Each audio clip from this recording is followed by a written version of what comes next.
తిరుమల నెయ్యి వివాదంలో సుప్రీంకోర్టు ఏర్పాటు చేసిన సిట్ తాజాగా నలుగురిని అరెస్ట్ చేసింది. ఎవరి నలుగురు? ఉత్తరాఖండ్ రాష్ట్రంలో ఉన్నటువంటి Bhole Baba organic dairy private limited directors అట ఇద్దరు, విపిన్ జైన్, పోమిల్ జైన్. శ్రీకాళహస్తి దగ్గరలో ఉన్న Sri Vaishnavi dairy private limited CEO Apurva Chavda, అట్లాగే తమిళనాడు రాష్ట్రంలో ఉన్న AR dairy MD Raju Chandrasekaran. ఈ నలుగురిని ఆదివారం నాడు సుప్రీంకోర్టు ఏర్పాటు చేసిన సిట్ అరెస్ట్ చేసింది. ఎందుకు అరెస్ట్ చేశారు? జగన్ హయాంలో TTD వాళ్ళు తమిళనాడులో ఉన్న AR డైరీ అనే కంపెనీకి నెయ్యి కొనుగోలుకి కాంట్రాక్ట్ ఇచ్చారు. కిలో 318 రూపాయల చొప్పున నెయ్యి సరఫరా చేయడానికి ఈ కాంట్రాక్ట్ కుదిరింది. అయితే ఆ కంపెనీకి 10 లక్షల టన్నుల నెయ్యిని ఉత్పత్తి చేసేటువంటి సామర్థ్యం లేదు. వాళ్ళు ఏం చేశారు? శ్రీకాళహస్తి దగ్గర ఉన్న వైష్ణవి డైరీ ప్రైవేట్ లిమిటెడ్ నుంచి నెయ్యి కొనుగోలు చేయడానికి ఒప్పందం చేసుకున్నారు. కానీ గమ్మత్ ఏమిటంటే ఆ నెయ్యి వైష్ణవి డైరీలో కూడా ఉత్పత్తి కాల. ఎక్కడ ఉత్పత్తి అయింది? ఎక్కడో ఉత్తరాఖండ్లో ఉన్న Bhole Baba organic private limited నుంచి కొనుగోలు చేశారు.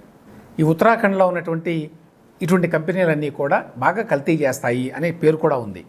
సో వాళ్ళ దగ్గర నుంచి వైష్ణవి డైరీ కొనుగోలు చేసి ఇంటర్న్ యాక్చువల్గా కాంట్రాక్ట్ పొందినటువంటి తమిళనాడులోని AR డైరీకి సరఫరా చేసింది. వాళ్ళు TTD వాళ్ళకి ఇచ్చారు. గమ్మత్ ఏంటంటే ఈవెన్ ఉత్తరాఖండ్లో ఉన్న భోలే బాబా డైరీకి కూడా ఇంత నెయ్యి ఉత్పత్తి చేసే సామర్థ్యం లేదట. సో వాళ్ళు కూడా అక్కడక్కడ కొని సేకరించి వీళ్ళకి అమ్మారు. ఇంకా విచిత్రం ఏంటంటే ఈ భోలే బాబా నుంచి కిలో నెయ్యి 355 రూపాయలకి వైష్ణవి డైరీ కొనుగోలు చేసింది. మరి TTD తోటి ఎంత కుదుర్చుకున్నారు కాంట్రాక్టు? కిలో 318 రూపాయలు. అంటే అర్థం ఏంటి? 355 రూపాయలు కొనుగోలు చేసి 318 రూపాయలకు సప్లై చేశారు. దీని వెనక మతలబ్ ఏంటి? కల్తీ. సో దీని మీద వీళ్ళందరినీ కూడా సిట్ సభ్యులు క్వశ్చన్ చేశారు. సరైన సంతృప్తికరమైన సమాధానాలు రాలేదు. దాని మీద ఈ నలుగురిని అరెస్ట్ చేశారు. సో సుప్రీంకోర్టు అపాయింట్ చేసినటువంటి సిట్ తీసుకున్నటువంటి మొదటి చర్య ఇది.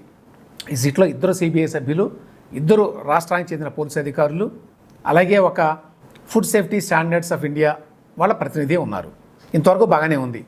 కానీ అసలు ప్రమాణాలు పాటించగలదా లేదా అనేటువంటి తనిఖీలు ఏమీ లేకుండా, ఆ కంపెనీ సామర్థ్యం ఏంటి అనే చూడకుండా, ఇంత తక్కువ రేటుకి ఎట్లా సప్లై చేయగలరు అనే ఆలోచన లేకుండా తమిళనాడులోని AR డైరీకి కాంట్రాక్ట్ ఇచ్చింది అప్పుడు TTD చైర్మన్గా ఉన్న వైవి సుబ్బారెడ్డి గారు, అలాగే అప్పుడు TTD EOగా ఉన్న ధర్మారెడ్డి గారు.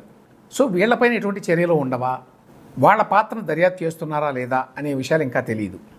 నెయ్యిలో కల్తీ జరిగింది అనే విషయం ఇప్పటికే నిర్ధారణ అయింది. కొత్తగా తెలుసుకోవాల్సిన అంశం ఏంటంటే అప్పటి TTD చైర్మన్, అప్పటి TTD EO పాత్ర ఏమిటి ఇందులో?